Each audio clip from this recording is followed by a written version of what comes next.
to the 25th Hour, a current affairs show coming to you in the nation's capital from Carleton University's School of Journalism. I'm Felicia Passantrilli. And I'm Aura Morrison. We're here in CTV's Parliamentary Bureau in downtown Ottawa. Later in the show, reporter Kate Boone will be speaking to Dr. Lily Colton about the city's new arts plan. We also have stories that will get you looking at Ottawa in a new way, including burlesque after work, love after 65, the hidden gems of Ottawa's wine industry, and an inside look at lobbying on Parliament Hill. But first, many Canadians are having trouble finding work. The old formula, finish school, get a job, just isn't cutting it. This is especially true for newly graduated teachers looking to make their careers in the classroom. Their degrees aren't all they're chalked up to be. More young teachers have to reach farther, fight harder, and go greater lengths to get jobs. Aura Morrison reports.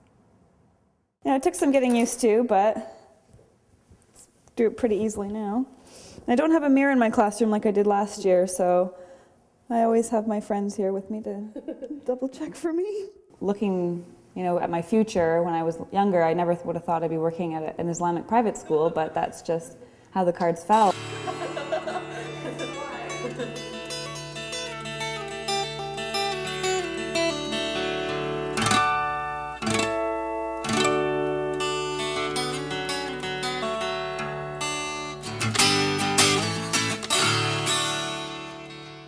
Aspiring teachers in Canada face the toughest job market in the country. For every 10 people looking for work in education, there is only one job open. It's a struggle Meg Hutchings is all too familiar with. I went to Teachers College in the UK, and I was aware of the challenges of finding a teaching job. It's very competitive, and not getting on a permanent job, but not being able to get even on supply lists or anything like that. So I decided to stay for another year in the UK after my training, and I taught for 1 year in a high school in England. And then when I came back here, it was pretty much a write-off. Lists were closed, there are no jobs. That's what I've been hearing over and over again, for a couple of years now. So I find myself very lucky that I'm able to work at this school, have a job in my field and getting valuable experience, and I really enjoy it. So beats waitressing.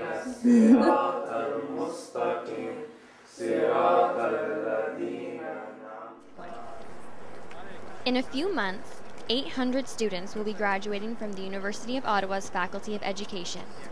Then, they'll have to compete with thousands of others across the country for a coveted teaching job. The competition is driving at least some of them out of the country. Mike is learning Swedish. That's because he's just accepted a 2-year teaching contract in Sweden.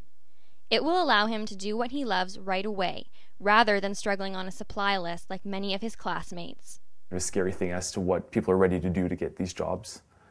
I don't talk about it much to my classmates. I figure that they're just as scared as I am, sort of thing. I have announced that I am going off to Sweden, and everybody's been asking me for contact information, kind of seemed to scramble, and it's crazy to see at what point these people may be ready to relocate as well. Kind of disgusts me a little bit, the fact that universities do form so many teachers and that we, at the end of the line, have paid for this education and are ready to go out in the market and cannot find a job. And people stick around. We see all the supply teachers that are kicking around, and you could do that for years and years and not get a contract. While Mike is critical of the teachers' colleges, Dr. Christine Sertam, a director of teacher education at the University of Ottawa, says her hands are tied. First of all, the number of people that we take into the program is actually mandated by the Ministry of Education. So it's not as though we as a faculty can say, oh my, we need to really cut down because there just aren't jobs out there. They come in, I think, expecting that they'll finish and they'll jump into that grade 3 classroom where they'll be that English teacher that they always wanted to be. And it's somewhat discouraging for them because they may not move right from here to that exact view that they had in terms of what it means to teach. All you can do is apply to boards, hope, go volunteer, make connections. Obviously, this isn't working for everyone. The reality is many teachers are waiting on supply lists for years. This woman, who asked to remain anonymous, graduated last year and is still supply teaching. always waiting for the next call. I'm generally getting between 1 and 2 days a week, but that can also include half days. It can be hard and it's tough, especially if you're trying to survive on an income that's not fixed every month. But you do what you got to do and you pay your dues and you work your way up. Like 1 month I can make over $1,000 in like in 2 or 3 weeks, and then another month I might only make like $200, $400 based on the amount of days I have. So you have to just kind of budget really well, and no, you just don't know. The only way for some people to pay the bills is to do something more than just supply. I just wanted to check in with you before our meeting tomorrow, see where That's you're what at. Simon Bennett had to do. The last few months I've been working on developing a summer program for young people. There's lots of different things that you can do with a bachelor of education, and you know, if I wasn't going to get a teaching job, you know, I started thinking about what other sorts of things can I do. What other things can I do that, you know, will help me as a teacher? X minus 4. No, 7. Yeah, I like that. Okay, X minus 7 squared. Give me another number. Plus 3. Amanda Pari is one of the lucky ones. After a brief time supply teaching, she landed a full-time contract at a school in Ottawa, her hometown. Smart, you should have thought about that. I was a student too. Make yourself known to the principal. I mean, so many supply teachers come in and out of the school in a day, and if you never walk into the office and say, hi, my name is, you know, they are not going to know you because you're just doing what they need you to do, and as so long as you're unseen, they're happy. Any limitations on X? No, why? Because I definitely owe it a lot to working hard and making the right contacts and doing the right thing, looking good when you supply. I think a lot of people come in and think it's just babysitting, and it's not babysitting. You've got to come in and work. Working hard, putting in long hours to stand out, and sometimes opening yourself up to be the kind of teacher you never imagined you would be. That's what's required to make it in today's classrooms. For the 25th hour, I'm Aura Morrison. Thanks, Aura. Throughout the show, Alex Weber and Daniel Batanti will be joining us from the field. Let's check in with them now. Where are you guys? We're standing in the foyer of the House of Commons. Behind us, members of Parliament spend a lot of time talking about jobs. But in February, another issue got their attention. The question was whether tanning beds are safe for people younger than 18. One Manitoba MP called for a ban, but still, indoor tanning remains popular, despite the toll UV rays can take on your skin. Britt Habner has more.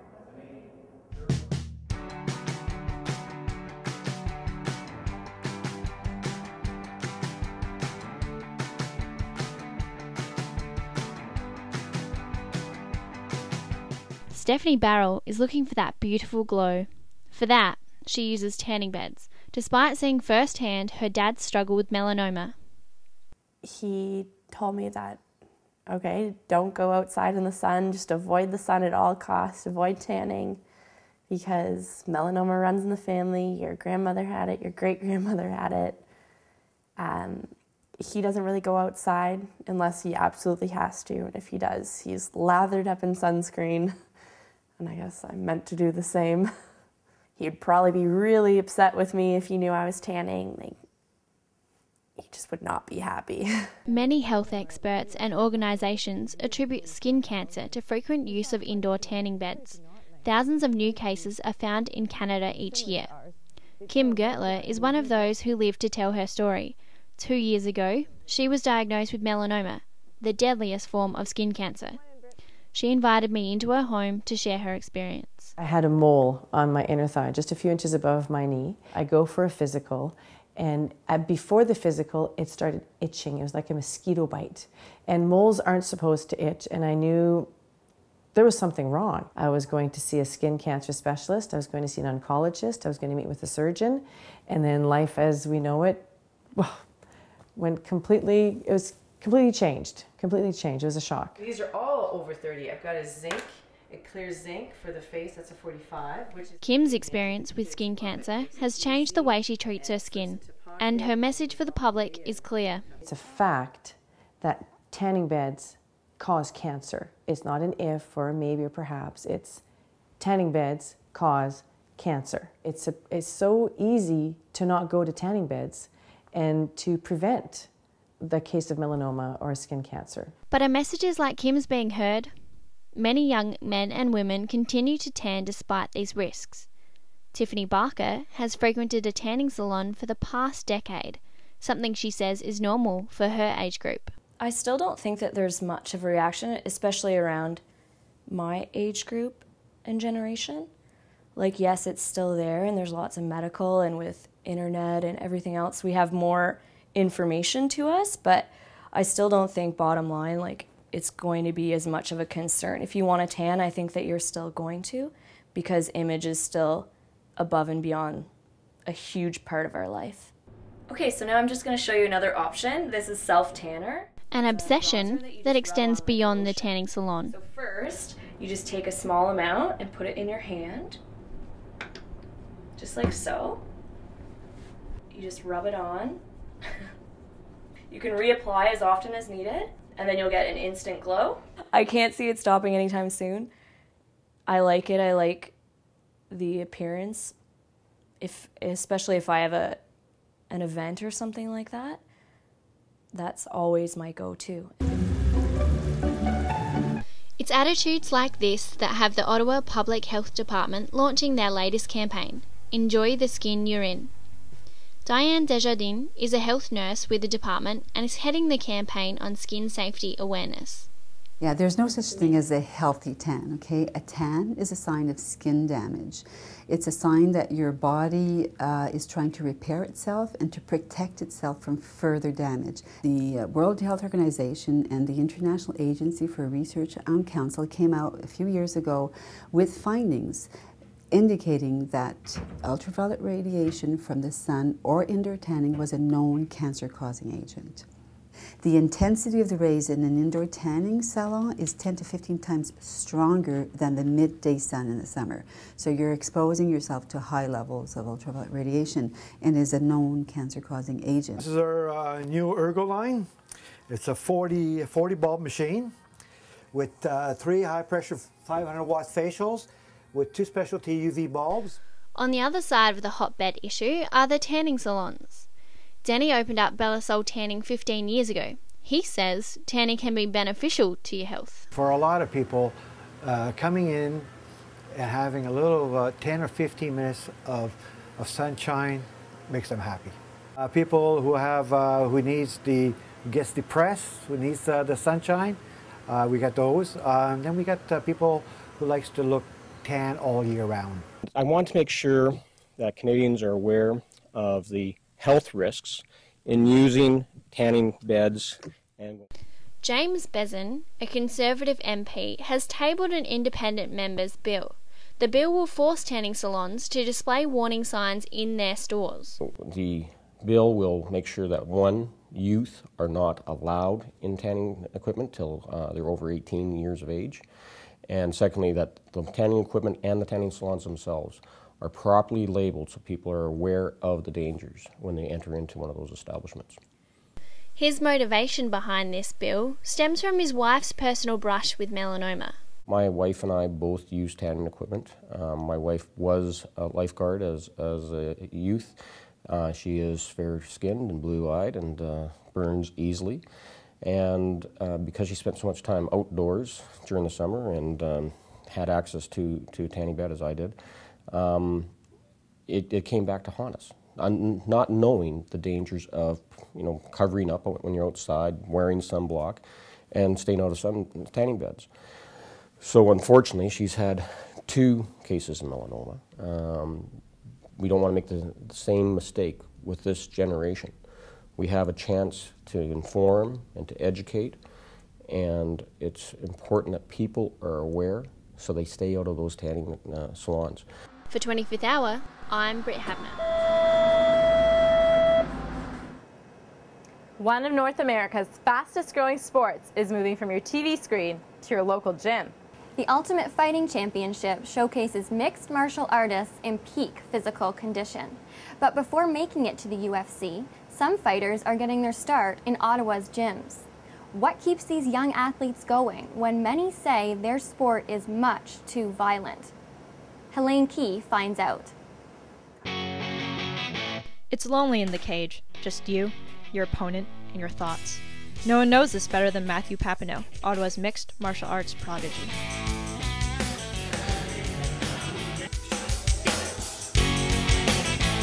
My first fight, I was 16, I only had less than a year of training, and I just felt ready. My ultimate goal is to be the best I can be. You know, being in the UFC is my long-time dream, and I've been working really hard, and I'm going to keep working hard till I get there, and hopefully be a UFC champion one day, fight around the world. That's what I want to do. With the glitz and glamour of the Ultimate Fighting Championship, MMA's popularity has skyrocketed. More and more children want to mimic their UFC heroes. With the recent law allowing children to compete in Ontario, the next generation is being forged in the Ottawa area. Enter 4-year-old Alex Fung. So cute. He's like, Mom, I need my wraps and my gloves. The son of Tap-Out Gatineau owners, Julie and Danny Fung, is already no stranger to arm bars and chokeholds. That's Daddy's and that's Alex's. I think he would be an excellent professional fighter, absolutely. And yourself? He's still got a lot of years to catch up, but he's only 4. Yeah, he's still 4. But you know what? I mean, if my son would want to do any sport, we'll support him. You know, you'll see like Cars or a Disney movie playing, and you know, the Ultimate Fighter show on the other TV, and he'll want to watch that instead. You know. As the race to make it big grows, young competitors are fighting to show the sport is more than just knuckles and knockouts. This sport, I mean, it makes you so much a better person on the inside and outside. There's nothing negative. I mean, of course, some people will take it at first and be like, no, they just want to beat up people or stuff like that. But as you go through, those people never last. I mean, we see like jiu-jitsu kids here, and you know, those kids at school are the most respectful kids. They don't start any fights, you know. So, I mean, why not start at a younger age, start that discipline, that respect. Our kids are always taught that this is all self-defense, right? And we never use it at school. We never use it, you know, against someone. We never practice it unless you practice it here in the school. People kind of look at me and say, what's he doing and what are you putting your kids into this? But after I see the big change in him, his focus, his complete life change in the last, I'd say in about a year, not going out and hanging on the corners and partying and drinking with his buddies, he took it seriously. So what can a father do but support it? So. I used to be 185 pounds and it wasn't muscle. So I got really good shape. It really helps on my physical and on the mental too a lot. I mean, from respect to self-confidence, I mean, everything has just gone up since then. Nothing's been bad, so. I think MMA is actually good for them because I think it's great in terms of body awareness and strengthening. Some of the risk of focusing on one type of sport, you get predisposed to certain injuries, whereas like MMA, they try to train in all different venues of it, that I think you get a pretty well-rounded athlete out of it. With rugby or football, like you can get hit from all sorts of different angles and sometimes you don't see the hit, and I think that's when people are predisposed to getting a concussion. Whereas here, if I'm fighting you, I know where you're coming from, I know where I am kind of thing, so I think I have a better chance of protecting myself and preventing that. The worst injury, I probably just pulled my hamstring muscle. I mean, that's about it. I pulled it and I had a hard time lifting my leg for about a month. With sports sections being walloped with a growing number of stories about concussed hockey stars, the question remains, is the new sport on the block safer than the decades-old dreaming ground for kids? Statistics say yes.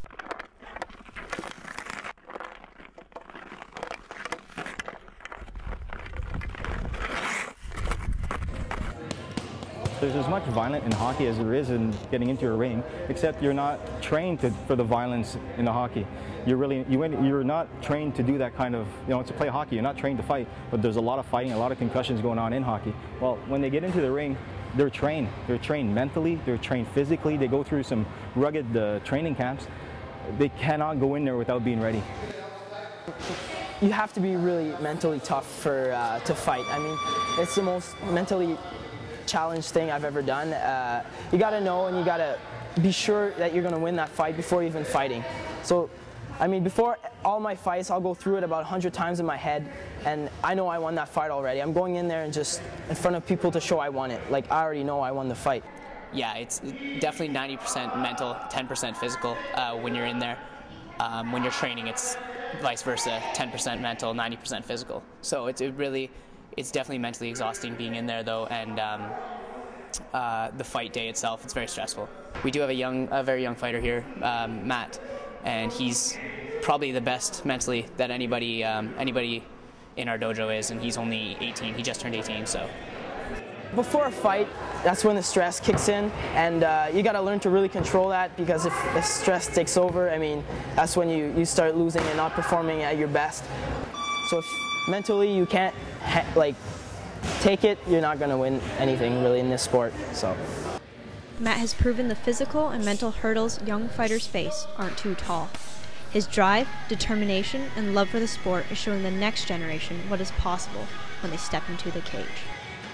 Get in that ring and do what I do best in front of all these people, and having my hand raised, I mean, it's the best feeling I've ever felt, ever. Helene Key, 25th Hour, Ottawa.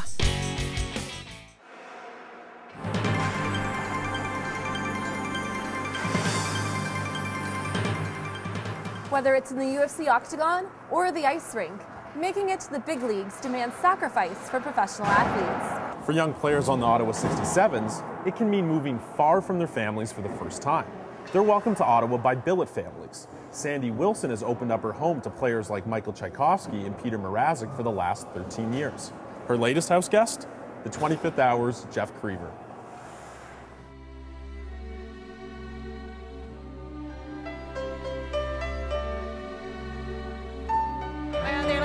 They're like my kids, so I think I have to be at every game, and I want to be at every game. I enjoy it.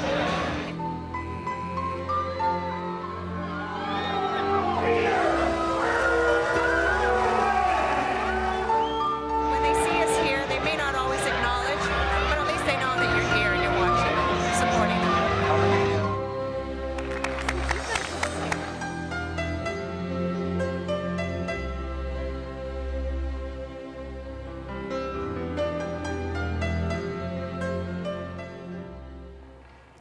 When Peter Mrazek was a young teenager, he left his family and home in the Czech Republic to become the next great goaltender for the Ottawa 67s. Now, Sandy Wilson provides him with support at the rink with his English, and she gives him a home.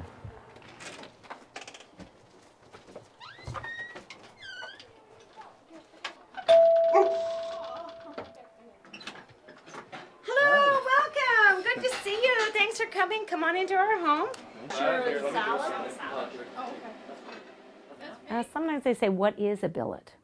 What is a billet? Because if they say now that a billet, actually the definition of a billet is somebody's home, not the person. So I say, oh, well, a billet is I look after kids that come in, whether it be Canadian or European, and they stay with your family from August till, depending when they go home, if they make the playoffs or not. And that's what you do, and you look after them. If they don't know how to do their laundry or cook, you teach them in a hurry. And we have the famous Peter Mrazek. Peter's with us now. And his first year, he was alone with us. His second year, he was here with Adam Sedlak.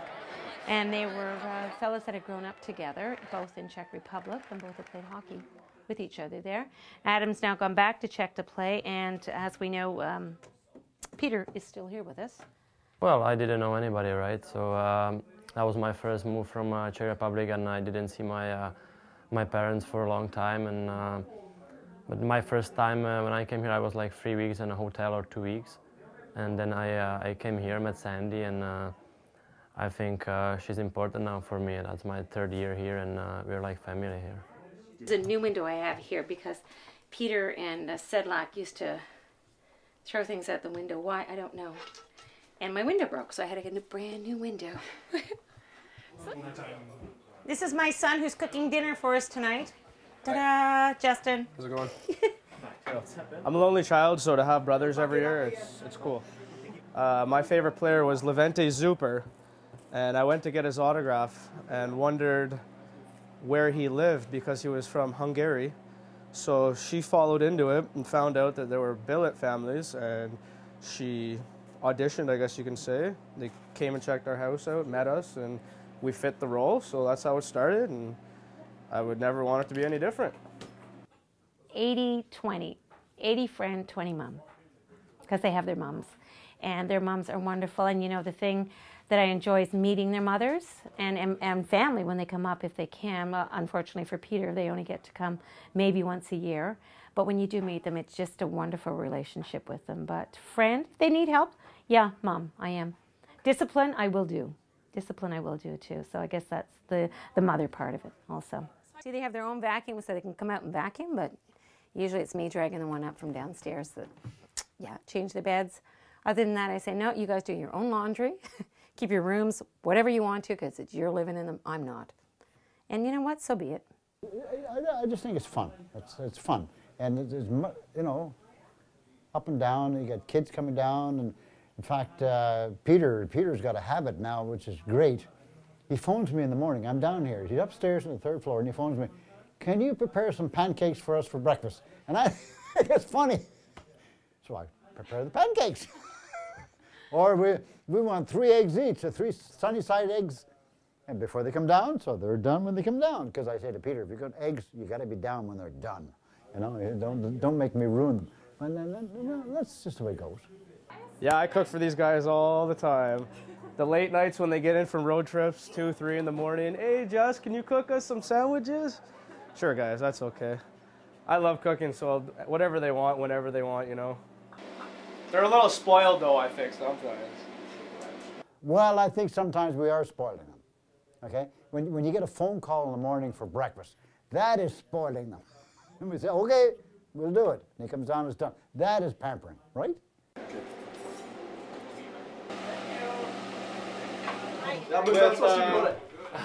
Like honey and chili flakes and... I think it's been a great experience for Peter and obviously you know, his billet family you know, treats him like a son and part of the family as well. So I think for our team, if we don't have good solid families to put our players in, it really makes it tough on our team. Yeah, well, it will be hard to say goodbye for them because I'm with Sandy 3 years and Trev, and it will be something like sad, but I have to step up. I hate saying goodbye. I'm not very good at that. When they first come, you don't know what to expect. But when they come in here and they adapt to your home and you adapt to them, their families, and I hate saying goodbye. It's the hardest part of the whole billeting thing, as far as I'm concerned. Well, the team provides her with monthly checks and tickets to every home game. There's something a little more rewarding about the billeting experience for Sandy. While she has to say goodbye to Peter in just a few months, she hopes that someday she'll be able to see Peter in the NHL with the Detroit Red Wings. Peter was drafted by Detroit in 2010, and last year he signed his first pro contract. For the 25th Hour, I'm Jeff Creever. Now let's check in with Kate Boone. She's standing by at Carleton University Art Gallery with Dr. Lily Colton, who's the chair of the Standing Committee for Ottawa's new $5 million arts plan. Thanks, Sora.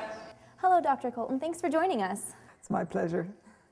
All right, so what exactly will this arts plan mean for artists in Ottawa? Well, it's our hope that it will mean that they are recognized as an integral part of the entire Ottawa community, all citizens, that they're not marginal, they're not people who do things that are a little bit strange, but instead that they are expressing something of the spirit of their own city.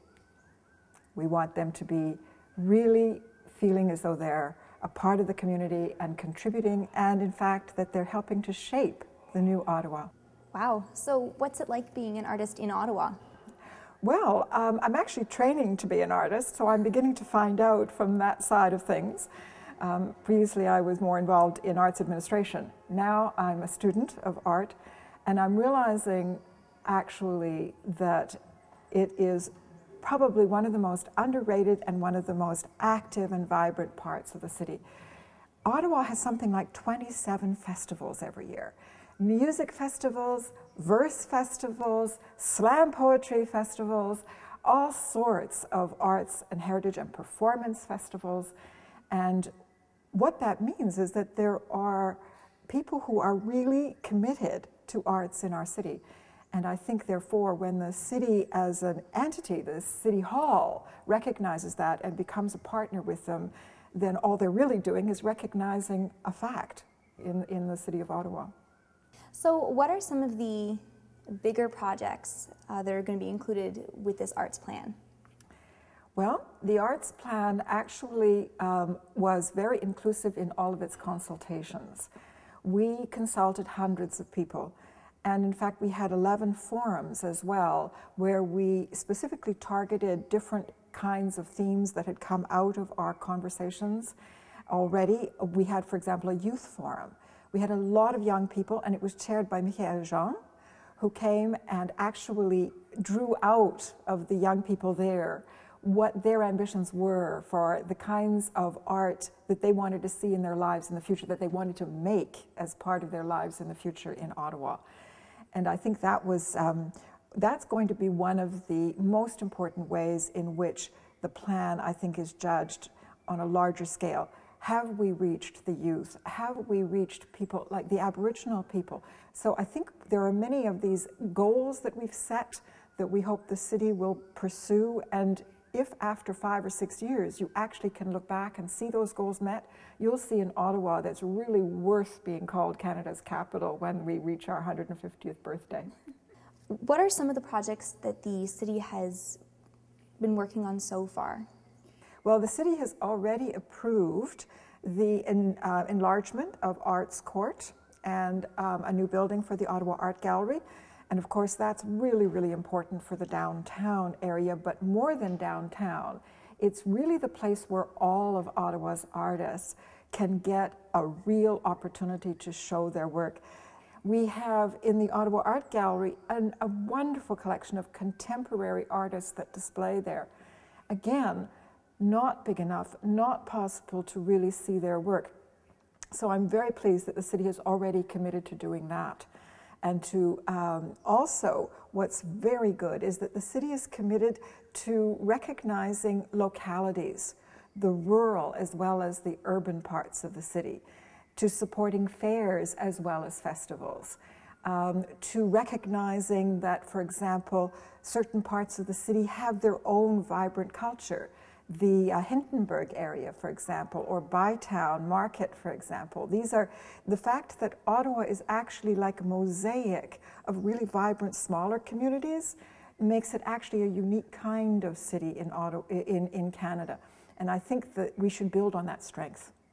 All right, thank you so much for joining me. It's my pleasure. Thanks, Kate. Now we'll move from showing off the capital city to take a look at what's going on behind the scenes. The federal government said it was opening a window on Ottawa's back rooms, forcing lobbyists on Parliament Hill to do their work in the light. That was 5 years ago.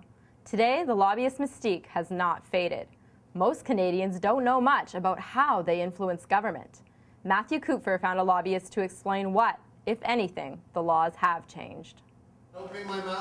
It's Friday night at the rink. Sean Casey suits up, but he still has work on his mind. They asked me if any of you guys had any clue what it is I do. He deflects. He hangs back. He reads the play. Sean Casey is a lobbyist.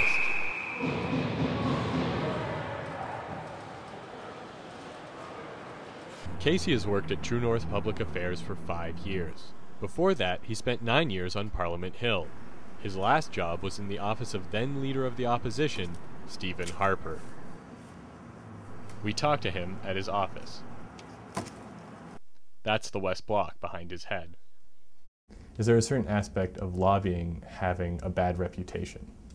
I don't know if it's a bad reputation as much as it is a misunderstood reputation. I mean, it's not, it's especially in the United States, it's seen as something, you know, you slip large piles of bills and brown envelopes under the door to, you know, your local congressman. Some of the scrutiny seems to come from the impression, that impression of needing to track money in politics. Yep.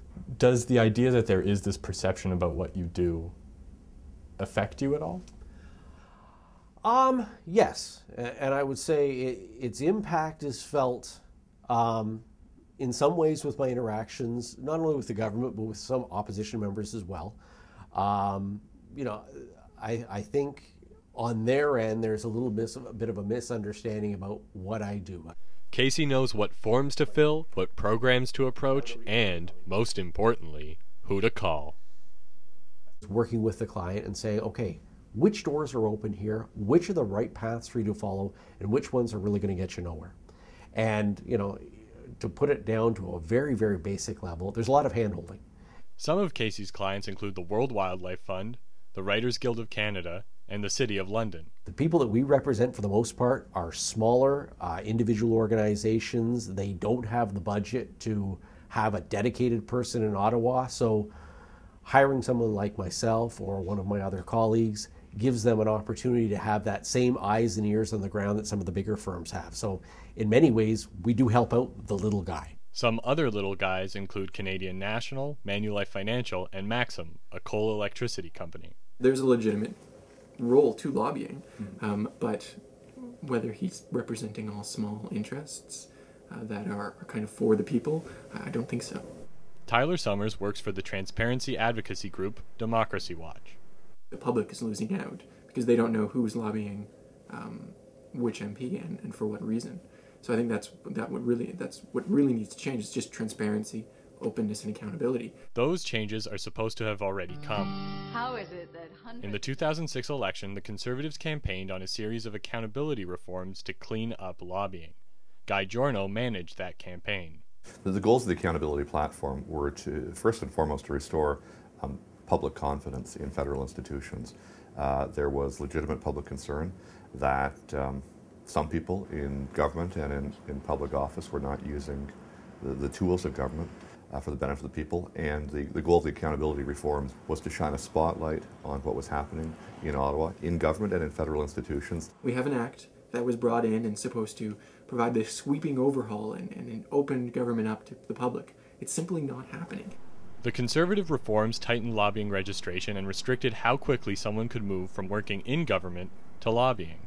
The restriction? A cooling off period of 5 years. The rules are very clear. I personally may not agree with 5 years. I think that's a long time, but they have tried to set some type of structure around an industry that for many years was really unregulated. And it was there was more than its fair share of wink wink nudge nudge, you don't say anything, we won't say anything. Since the Federal Accountability Act has been enacted, we've now seen different people doing lobbying, and that former office holders aren't turning around through a revolving door and coming back and lobbying the people they were working with in government. That's changed. But in terms of the techniques of lobbying, the strategies, the approaches, the methods, none of that has changed.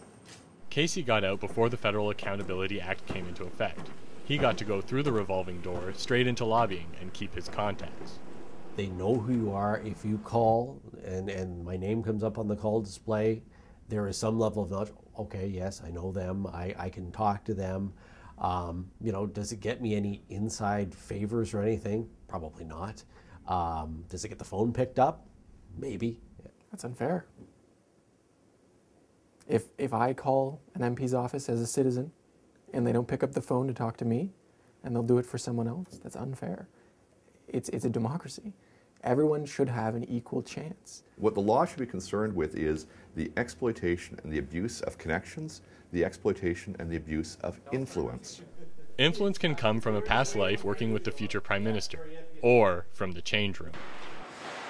And it really has been beneficial as part of my lobbying career. Actually, one of the things that I used to do on a fairly regular basis is play with Conservative members of Parliament, whether it be Peter MacKay, Jerry Ritz, Jim Prentice. I mean, it's kind of interesting when you actually see a minister get dressing down into next to nothing to get ready to go down the ice.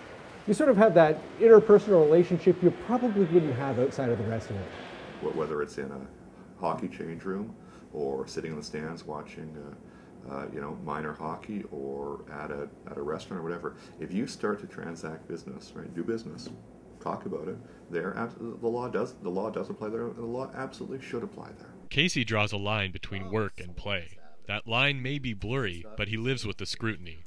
His reward comes from helping his clients. In his job, like his favorite pastime, he relishes the pressure. Goaltender is the one person on the ice that in the course of the game, everyone relies on you. The nice thing about it is whenever you win a game, you win it for somebody else. And it's very similar in lobbying. When you win it, you usually win it for your client. When you lose, though, and you're a goaltender, a lot of people point the fingers at you. When you lose in the lobbying field, a lot of people end up pointing the fingers in the same place. Matthew Kupfer, 25th Hour. And now to a side of the nation's capital only seen at night. From 9 to 5, they sit at their desks and file reports. These women are public servants, teachers, and bankers. But when the workday ends, they trade in their cardigans for corsets, their pantsuits for push-up bras, and they hit the stage. Part dance routine, part comedy act, part striptease. Burlesque performances have a little bit of everything. Polly Legier has more on the raunchier side of Ottawa.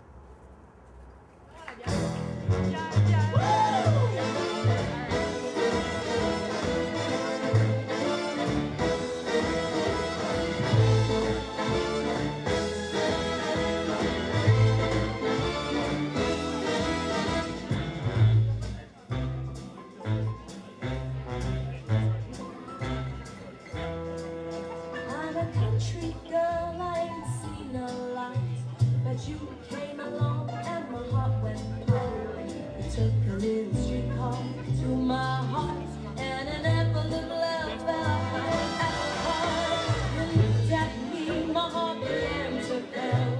You weren't the sort of guy I thought would stay around. Hey, but it don't have to be eternally. My bad, bad angel put the devil in me.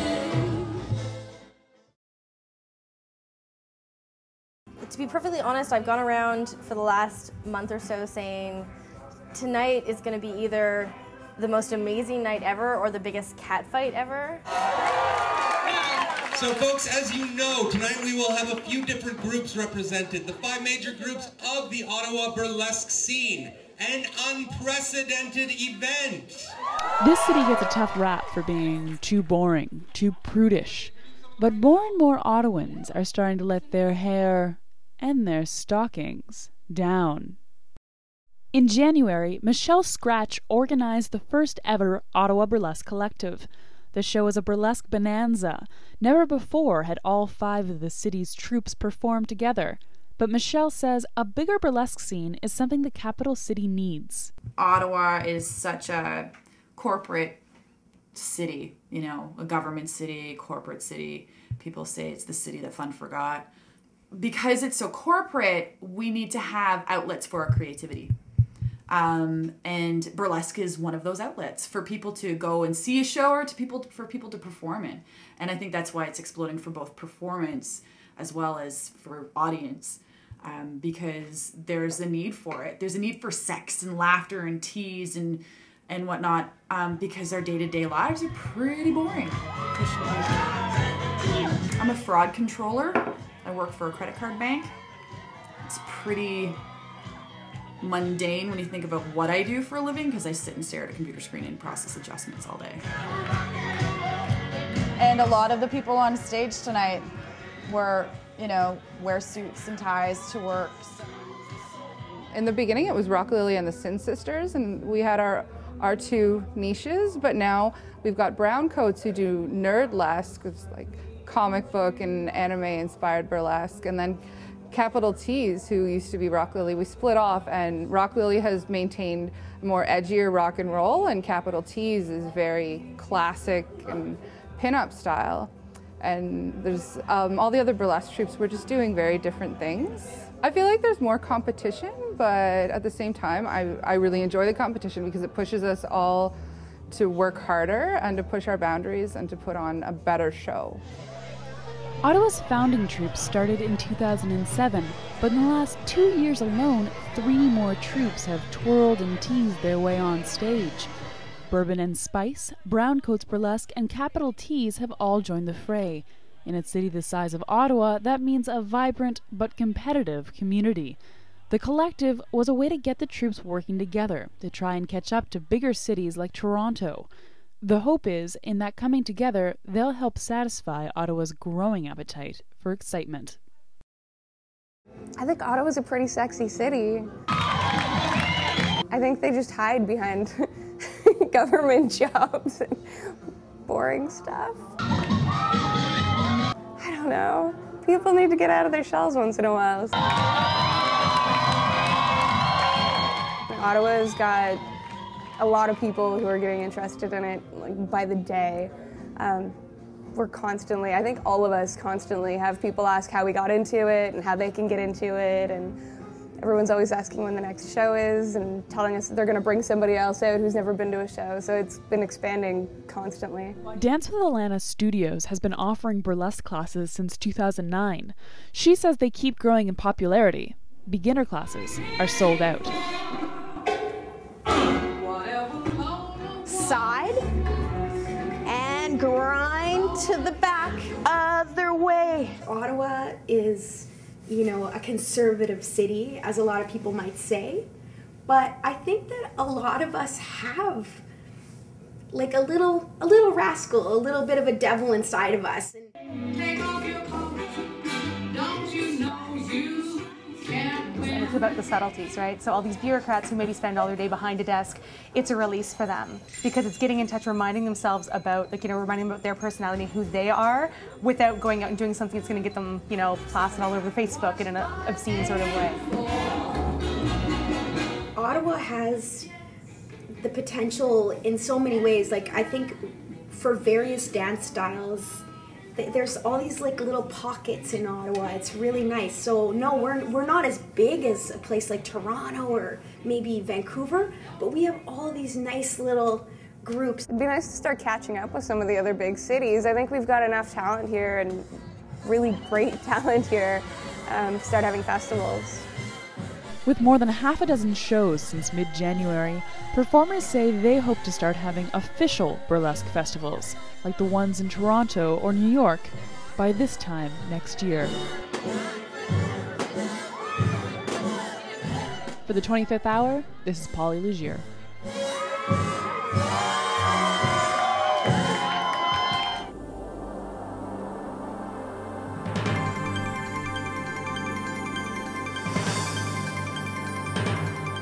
Dancing isn't just for the young.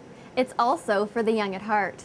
The generation that redefined love and marriage is getting older and still taking to the dance floor.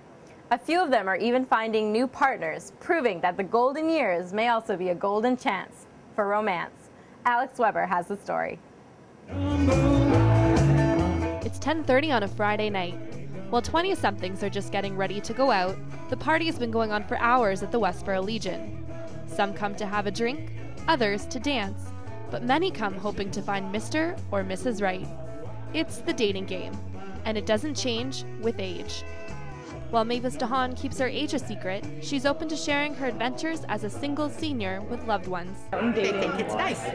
They think it's good that Nana has a man friend, and when she does, and my daughter's very pro me going out and having a life, so it's good for everybody.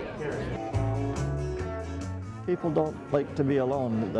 You want to be with someone, so you come to the Legion to socialize, find somebody, possibly to have a friend for the rest of your life, or who knows. Wayne Smith lost his wife in July and plans to date again. Oh yes. Once the grieving process is over, you don't want to be alone, you don't want to sit at home and go crazy. Wow. All right. Okay. Jim and Adele have been together for years, but they met each other late in life. They know better than anyone else that you don't find love just sitting around. He has a bar in his bedroom. The overflow. You have to get out of the house if you want to meet someone. Nobody's going to come knocking on your door and say, "Hey, lady, or sir, would you like to go out?" There's advertisements in the papers, the Ottawa Sun, the Citizen, all those, about these singles nights. They're all marked there in the paper. You can go. You can go to the Legion. You can meet people at the Legion.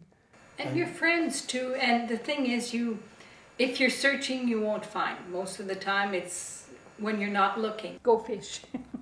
While Jim and Adele live together, they're not married. Both are divorced and were single for years before meeting each other. They split the rent on their home and keep separate bank accounts, but consider each other family. Sue McGarvey is a sex and relationship therapist. She says keeping the spark alive late in life has benefits that stretch beyond emotional. I think the quality of your life is the quality of your relationships. I'm a shrink, right? I really think that relationships are key, and you know, there's a big quote that says that your happiness, not unilaterally but primarily, is directly related to the intimate relationships you have. So if you don't have one, you're missing an arm. Like, you feel like that, and I think that don't think there's one person for everybody, but I think great love is something that everybody's looking for. And Paul lives in Ottawa. He's got great. Linda Miller is a matchmaker. Those who are 65 plus now make up a third of her clientele. And despite what you may think, setting up seniors often leads to serious relationships and sometimes even marriage. And they don't necessarily have the same baggage that comes along with being divorced or separated, because they only have a positive experience usually, unless there was a long illness. So oftentimes people are quicker to get into another relationship, and they certainly look at it in a very positive way. And while dating again in older age has its challenges, the butterflies are still there. Well, I think overwhelmingly what people say in that age group is that they can't believe that they would ever feel in love like they felt like when they were 20. Like they say, well, I never thought I'd feel that way again. I thought that was over for me. And so to feel that kind of heart pounding, heart leaping in your chest when you see somebody, that's kind of neat. And it's kind of, to have an 80-year-old woman say that to you, that's kind of cool. They'll say, there's that old fuddy-duddy couple playing. Spend 5 minutes with Jim and Adele, and it's easy to see this is a couple in love. I don't have anything. You've got me. I've got you, that's for sure. Friday nights, I'd get home and I'd have a bubble bath waiting for me. And I'd sit in the tub and he'd bring me either a little scotch or a martini, So that's nice. And even after all these years, he still does that. Even when I was working, he'd be sleeping and I'd go to work, and once in a while I'd send him a card from work, mail it, and he'd get a card and I was saying, I'm thinking of you, and he'd say, oh, yeah. I needed that today, I still have those cards. Yeah, so we're very affectionate. We have a lot of tenderness, and he's my best friend, and we love each other, but we also like each other, which is very important. But I have won this 24-karat As their collection of shot glasses from around the world shows, Jim and Adele are most comfortable at the bar. Whether it's entertaining in their home or sitting together at a Manhattan lounge, they're always looking forward to their next happy hour together. We call ourselves the M&M kids. Jim likes Manhattans and I like martinis. So the lady is drinking a martini, and the guy, well, it just looked like, Jim when he could have been younger or something like that. I just fell in love with it. I mean, it looks exactly like he's there to meet a girl, and she's there for the same reason, to meet a guy, and there they are. For the 25th hour, I'm Alex Weber. We love them. And now to a story about something else that gets better with age. Wine flows from the Ottawa region, but you'd hardly know it. After facing harsh winters, Ottawa winemakers get a frosty reception from Ontario's wine establishment. On top of that, provincial regulations chill their bottom lines. Still, Ottawa winemakers keep making the good stuff. Will Burr had a taste. They sniff. They sip. They swirl. And they judge. Local connoisseurs have flocked to the National Gallery for a Niagara wine tasting show. The province's most prestigious wineries are showing off their best bottles. Denis Perrault is here to spy on the competition. He's a winemaker from Ottawa, of all places. It's not the easiest place to do business.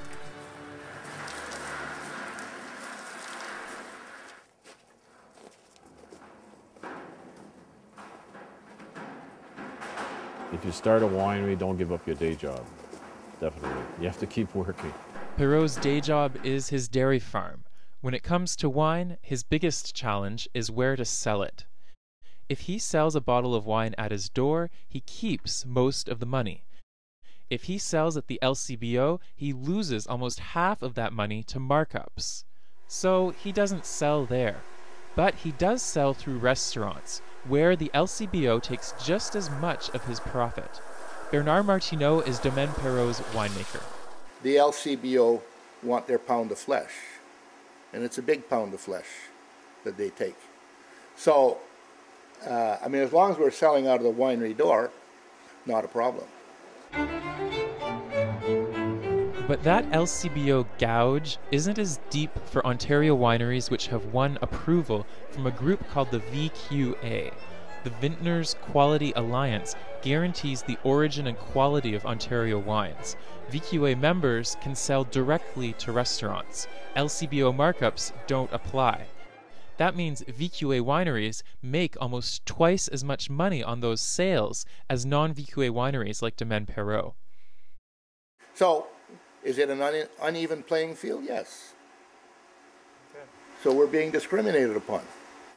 Financially, right now I'm looking at maybe $4,000, $5,000 a year. I'm paying in lost profit because I'm not VQA. Perrot can't join the VQA because he can't grow approved grapes. The good grapes grow in Niagara or France or California, and they can't survive Ottawa's annual deep freeze. Perrot uses a special hybrid grape created by the University of Minnesota that can. But these Minnesota hybrids haven't won the approval of the VQA. Paul Speck is a VQA board member. He says the reason Minnesota hybrids aren't approved is simply that they're not very well known yet. So this is new. This is new, and as I said before, there are literally thousands of different grape varieties, and so it would be crazy to include absolutely everything on the list without us knowing anything about it. Speck says one day Minnesota hybrids could make their way onto the VQA's list of quality grapes. But Rod Phillips, a well-known Ottawa wine critic, asks why consumers can't make up their own minds about quality wine. I'm actually not happy with VQA, to be quite honest. I've written suggesting that the VQA should be abolished. It's I don't like the idea of guaranteeing quality because you can't always guarantee quality. We brought a bottle of Domaine Perrot wine to Rod Phillips and proposed a taste test. Sommelier training, right? Yes, please. And give it a...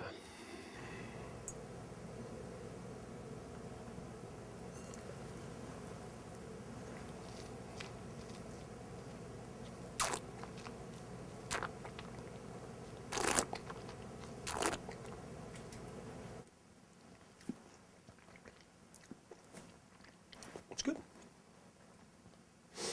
It's good. Not great wine. But it's, I say it's very drinkable. It's a simple wine. There's nothing really complicated or anything like that. If I were giving it, I grade out of 5 stars when I judge wine, and I'd give it like a 3 out of 5, which means it's good. Drive 45 minutes out into the wild west of Ottawa, and you'll find the city's newest wine pioneers.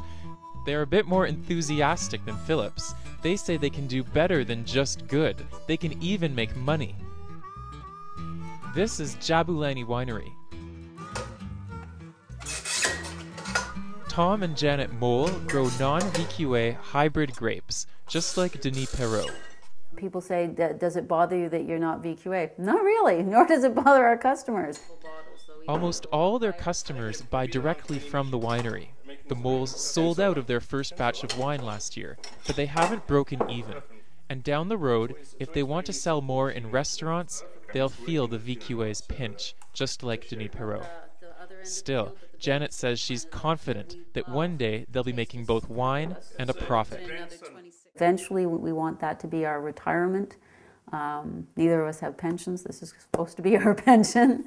That's why we're pouring heart and soul into it. That's one of the reasons.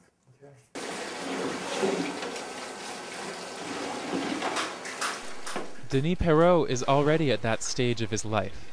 He's been in the wine business a bit longer than the Moles, and for him it's clear his winery will never be a pension fund. So it's just something to keep doing and have fun. I'm having fun. See, it's a legacy I want to leave to my daughters.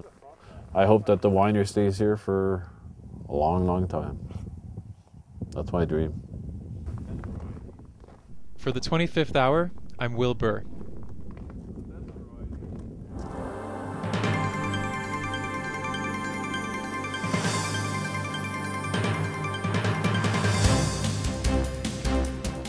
Now, before you go and grab yourself a glass of wine, check out our last story. It's about the world's most beloved sport. You guessed it, soccer. When the World Cup rolls around, teams stand in for nations, children see themselves in superstars, and the pitch becomes a metaphor for life itself. But for a group of Ottawa soccer players, the beautiful game is more than just a metaphor. It's a second chance.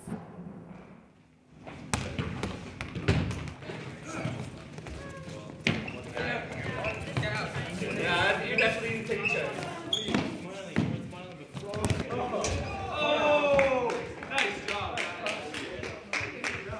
For me, I know it got me to stop smoking, so you know, it helps with fitness and it helps with getting to meet other people. The Ottawa street soccer team has given Darren an escape from the harsh reality of living on the streets of Ottawa. Amidst the driving wind and freezing cold, he has made his home for 7 years. His accent from his native home of New Zealand still lingers, a stark reminder of a place where he once had a home. But now, his face is lined with experiences that scar more than just the body. You know, I thought that I had my life going in the right direction, and I was married, we were going to start a family, and, you know, things went downhill, so. When did I come to Canada? It was the summer of 2000. I was working at the summer camp as a kayak instructor. When I lost my job, I ended up camping out on the river for 3 to 4 months, and I was just really lost, didn't know where to go, so I ended up here by ambulance. I was suicidal. Completely alone in the city of Ottawa, Darren had no one to turn to. After being kicked out of the Ottawa hospital, the only place he could make a home was on the streets. He quickly became addicted to alcohol and cocaine. So this is where I used to busk. It was perfect because there's a couple of bars down here, and then there's another couple down this way, and so we used to get the crowds walking back and forth, and so we used to get good drops right here. I'm not seeking help. I still have my addiction, so I've tried to get help, but I've also just got dropped by an organization, so they're choosing not to help me anymore, so that's pretty hard to swallow. But then something changed. Something gave Darren a tiny bit of hope. Number one, that's what you have to do. Number two is we're going to pull the bull back and continue on with it. 2, pull the bull back, that's it. Gives me a chance to get out and get exercise. I'm used to being active, so it's a good excuse for me to get off my bum and do something. All right, 4, leave the bull, find another one. This is the Ottawa Street Soccer Team. Started just over a year ago by Ottawa University grad student Tatiana Rother, it gives the homeless of Ottawa a chance to escape from their problems and leave it all on the soccer pitch. I got involved, I believe I ran into Tatiana at the shelter, and at first I was a little bit apprehensive of coming, but once I came, I thought I stayed, so it's been good. Street Soccer Canada immediately supported the idea of a team in Ottawa, and Rother got hard to work finding donations of balls and shoes from local soccer teams and the running room. Now the team hosts its practices from 6 to 8 on Fridays here at York Street Public School. For an hour they train, working on dribbling, passing, and shooting. Then, everyone's favorite, they get to scrimmage.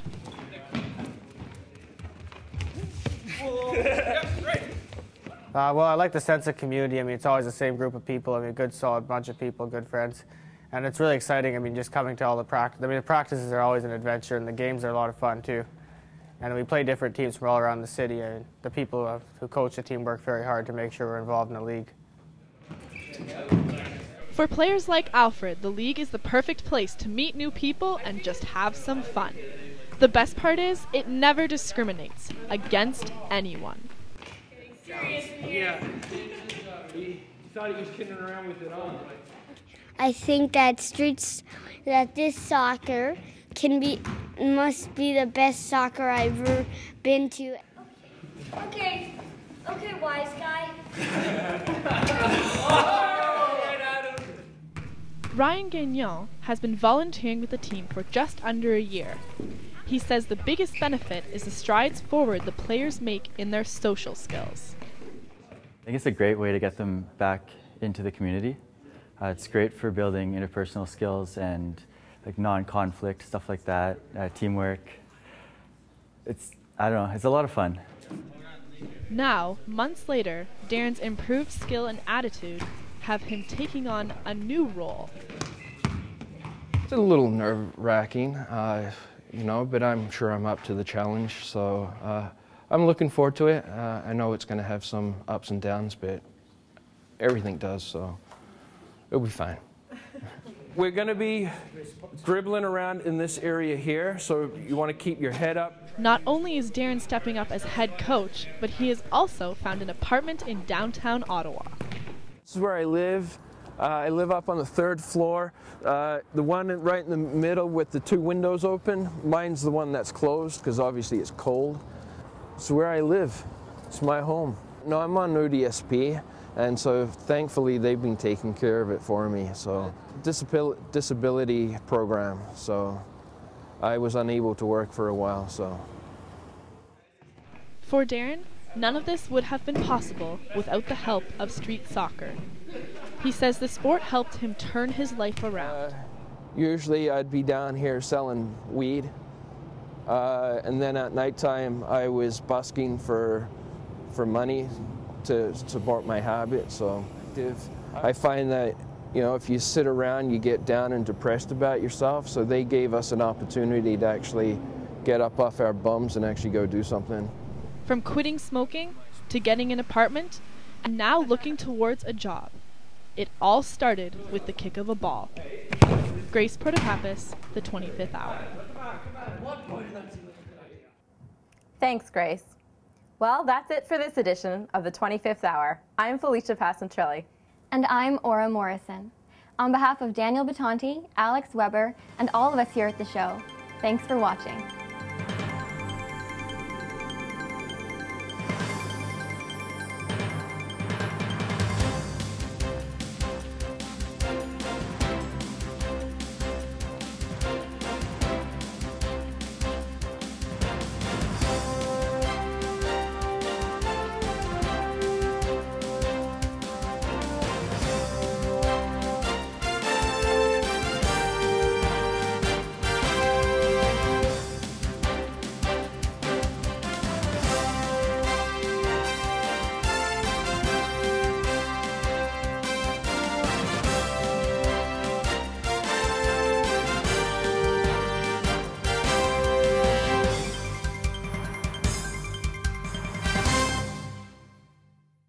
Credit.